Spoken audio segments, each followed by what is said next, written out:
भावा बहिणीचं नातं हे खूप स्पेशल असतं। राखीचा ऋणानुबंध बहिणीच्या संरक्षणाची हमी देतो। मात्र नांदेडमध्ये या नात्याला काळीमा फासणारी घटना घडली। विवाहित चुलत बहिणीला आत्महत्येस प्रवृत्त करणाऱ्या नराधम भावाला बेड्या ठोकण्यात आल्या। अर्धापूर तालुक्यातील लोणी खुर्द हादरून गेलंय, कारण चुलत भावाकडूनच बहिणीला लग्नासाठी तगादा लावण्यात येत होता। या सततच्या त्रासाला कंटाळून विवाहितेवर आत्महत्येची वेळ आली।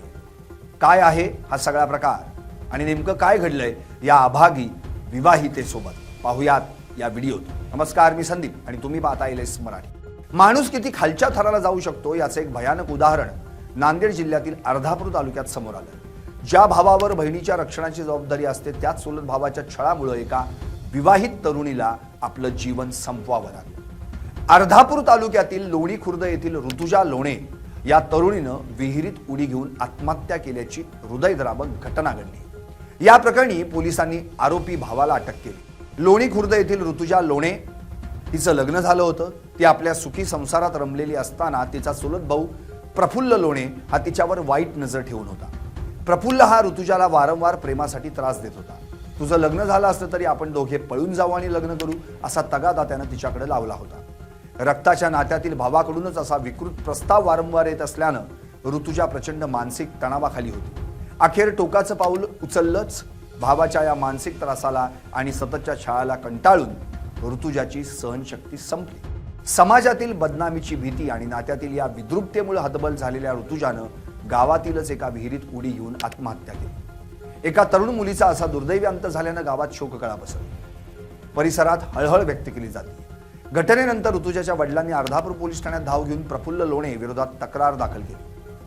आपल्या मुलीच्या मृत्यूला तिचा चुलत भाऊच जबाबदार असल्याचं त्यांनी तक्रारीत नमूद केलं। पोलिसांनी घटनेचं गांभीर्य ओळखून तातडीने तपासाची चक्र फिरवली। या प्रकरणाचा सखोल तपास करताना पोलिसांनी अनेक साक्षीदारांचे जबाब नोंदवले। साक्षीदारांनी दिलेल्या माहितीनुसार आणि तांत्रिक पुराव्यांच्या आधारे प्रफुल्ल लोणे हा ऋतुजाला त्रास देत असल्याचं स्पष्ट झालं। सबळ पुरावे हाती लागताच पोलिसांनी प्रफुल्ल लोणे याला अटक केली। या घटनेची माहिती वाऱ्यासारखी जिल्ह्यात पसरल्यानंतर सर्वत्र संतापाची लाट उसळली।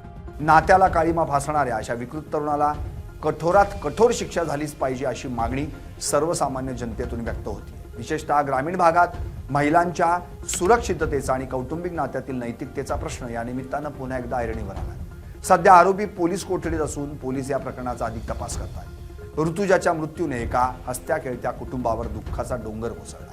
विवाहित महिलांच्या, विशेषतः गृहिणींच्या वाढत्या आत्महत्येचं प्रमाण ही आजच्या काळातील एक भीषण सामाजिक समस्या बनली आहे। नॅशनल क्राईम रेकॉर्ड ब्युरोच्या ताज्या आकडेवारीनुसार देशात दरवर्षी हजारो विवाहित महिला आपली जीवनयात्रा संपवतात। 2024 ते 2025 या कालावधीत विविध अहवालांमधून असं समोर आलंय की महिलांच्या एकूण आत्महत्येमध्ये अर्ध्याहून अधिक वाटा हा गृहिणींचा आहे।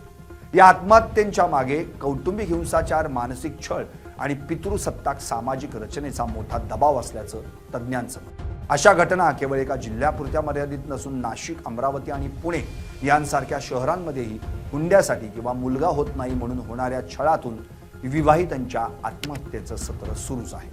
तज्ज्ञांच्या मते कौटुंबिक हिंसाचार हा आत्महत्येसाठी प्रवृत्त करणारा सर्वात मोठा घटक आहे। नॅशनल फॅमिली हेल्थ सर्वेच्या माहितीनुसार भारतातील जवळपास 32% विवाहित महिलांनी त्यांच्या आयुष्यात कधी ना कधी जोडीदाराकडून होणाऱ्या हिंसाचाराचा सामना केला।